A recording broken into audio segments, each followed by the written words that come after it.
Hello সবাইকে। আজকে আমি ইলিশ বিরিয়ানি বানাচ্ছি, তাই 1.5 কেজি বাসমতি রাইস নিয়েছি। ওটাকে ভালো করে ধুয়ে নিতে হবে, নিয়ে কিছুক্ষণ ভিজিয়ে রাখতে পারো তোমরা। তারপর একটা হাঁড়িতে জল গরম বসিয়ে দিয়েছিলাম, ওতে 1 চামচ জিরে, তারপর কিছুটা গোটা গরম মশলা দিয়ে আর একটুখানি 2 টেবিল স্পুনের মতো রিফাইন অয়েল আর নুন দিয়ে দিয়েছিলাম আমি স্বাদ মতো, যাতে ভাতের মধ্যে চালের মধ্যে নুনটা ভালোভাবে অ্যাবজর্ব করে নেয়। তারপর জলটা গরম হতেই চালগুলো আমি তুলে দিয়েছিলাম হাঁড়িতে। আর এই বর্ষার মরশুমে তো খেতেই হবে না ইলিশ বিরিয়ানি, তাই ভাবলাম বানিয়ে নিই। একটা কড়াই বসিয়ে দিলাম গ্যাসে। কড়াইতে কিছুটা তেল দিয়ে পেঁয়াজ কাটা ছিল, কাটা পেঁয়াজের বেরেস্তা ভেজে নিয়েছিলাম। লাল লাল করে পেঁয়াজগুলোকে ভেজে নিতে হবে বেরেস্তার জন্য। আসলে রান্নাটা খুবই ইজি, তোমরা চাইলেই বাড়িতে ট্রাই করতে পারো, ছুটির দিনে খেতে খুবই ভালো লাগবে।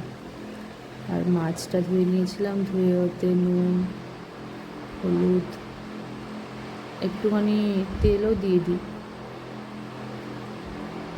একটুখানি তেল দিয়ে দিলে, সর্ষের তেল দিয়ে দিলে মাছ ভাজাটা ভালো হয়। তেলটা দিলে কড়াইয়ে লাগে না মাছগুলো। কড়াইয়ে তেল গরম করতে দিয়ে দিলাম মাছগুলো ভাজার জন্য। তেলটা গরম হয়ে গেলে মাছগুলো একে একে করে ছেড়ে দেবো।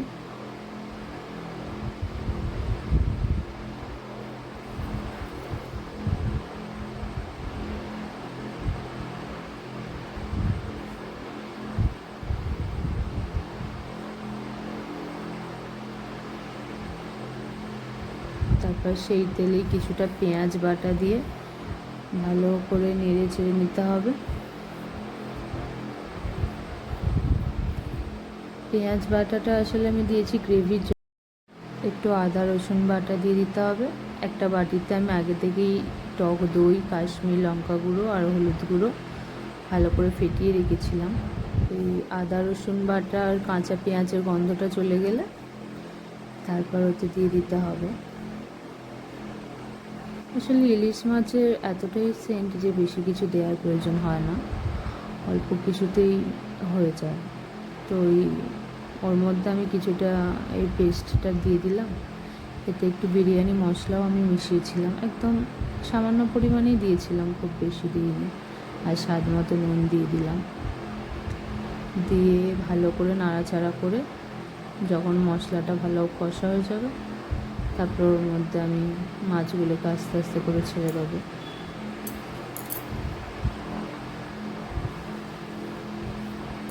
ভালো করে অনেকক্ষণ ধরে একটু নাড়াচাড়া করতে হবে।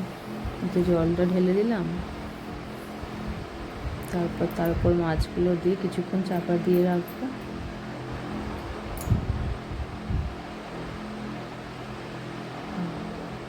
কিছুক্ষণ চাপা দিয়ে রাখার পর একটা জায়গায় আমি ঘি দিয়ে ভালো করে জায়গাটা মাখিয়ে নেবো, নিচেটা যাতে না লেগে যায়। ভালো করে ঘিটা মাখিয়ে নিয়ে তারপর চাল দিয়ে তারপর ডেকোরেশনটা করবো বিরিয়ানির যে প্রিপারেশনের জন্য যতটা দরকার। তো চাল দিয়ে তার উপর একটুখানি করে ঘি দিয়েছি। তারপর দুধ দিয়ে কেশর ভেজানো ছিল, কেশর ভেজানো দুধটা দিয়ে দিতে হবে। বেরেস্তার পেঁয়াজ দিয়ে দিতে হবে। আমি একটু খোয়া এনেছিলাম, খোয়াটা দেবো। বেরেস্তা দেওয়ার পরই খোয়াটা ছেঁচে দেবো ভালো করে। একটুখানি গ্রেট করে দিলে খেতে বেশি টেস্ট হয়। একটু বিরিয়ানির মশলা, তারপর মাছগুলো দিয়ে দেবো। দিয়ে তারপর আবার একটা বিরিয়ানির লেয়ার করবো।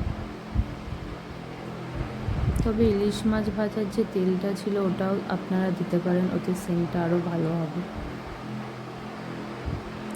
তারপর আর একটা প্রিপারেশান আর একটুখানি দিয়ে দিলাম, আর একটা লেয়ার দিয়ে দিলে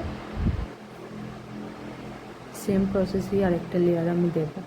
ঘি, তারপর বেরেস্তা, তারপর কেশর ভেজানো দুধ,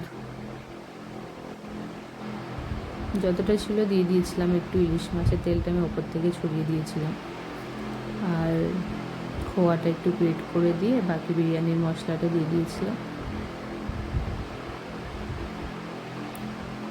দিয়ে দেওয়ার পর বাকি যতটা মাছ ছিল সবটাই দিয়ে দিয়েছি। দেওয়ার পর ওপর থেকে একটা চাপা দিয়ে দেবো, একটা চাটু গরম করে তার উপর ওটাকে দিয়ে চাপা দিয়ে রেডি ইলিশ বিরিয়ানি। তোমরা সবাই এটা বাড়িতে বানিয়ে দেখতে পারো, এখন ইলিশের সিজন। ইলিশের বিরিয়ানিটা কিন্তু খুবই খেতে টেস্টি হয়েছিল। তোমরা একবার বাড়িতে বানিয়ে খেয়ে দেখলে বুঝতে পারবে। আমি একদম সিম্পলভাবে রেসিপিটা বানানোর চেষ্টা করেছি। যদি পারো আমার ভিডিওতে একটা লাইক, আমার এই রেসিপিটা যদি তোমাদের পছন্দ হয়ে থাকে তাহলে একটা লাইক, সাবস্ক্রাইব আর শেয়ার করে দিও।